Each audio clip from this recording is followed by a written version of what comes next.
Bonjour, je suis Monsieur Faux-Alain-Love René, concepteur développeur informatique, développeur logiciel, ancien étudiant de la faculté de droit et de sciences économiques de l'Université d'Orléans. Aujourd'hui, dans le cadre du cours d'économie générale, nous allons étudier la croissance et la décroissance. En effet, les signes de méfiance ou de critiques ouvertes sur notre système économique n'ont jamais manqué. Depuis quelque temps, toutefois, on assiste à une multiplication d'analyses qui, sous plusieurs formes, mettent en cause la croissance ou un certain modèle de croissance. L'écologie est devenue désormais le mobile essentiel de ces analyses.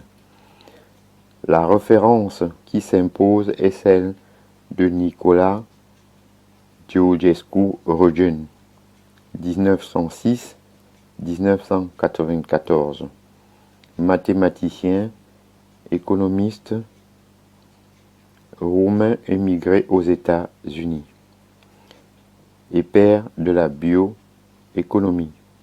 Il essaie d'intégrer dans la réflexion économique des éléments de sciences physiques pour imaginer une économie réconciliée avec l'écologie.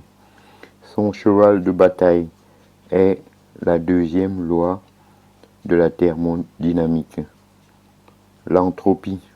L'entropie est une quantité physique limitée au sein de laquelle se produisent des phénomènes univoques qui ne reviennent jamais à leur point de départ, des phénomènes irréversibles.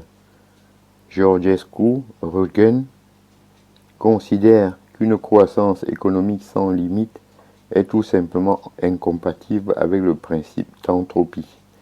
Il appelle donc à la décroissance.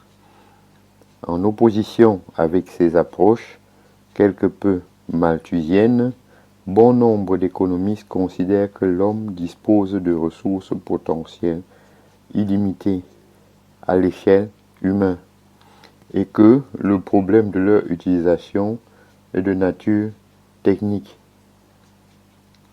Le soleil, la force de l'eau et du vent, l'hydrogène, la fusion nucléaire sont théoriquement capables d'engendrer toute l'énergie dont l'homme a besoin.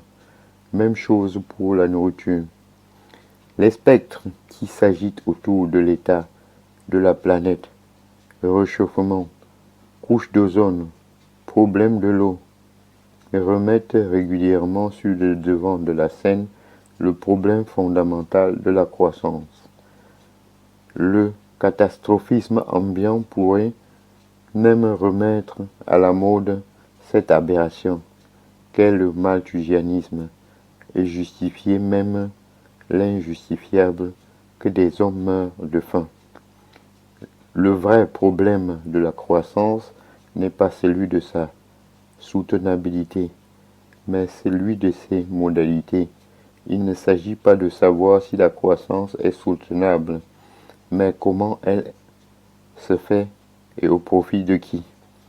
Ainsi, j'en ai donc terminé avec ce cours sur la croissance et la décroissance.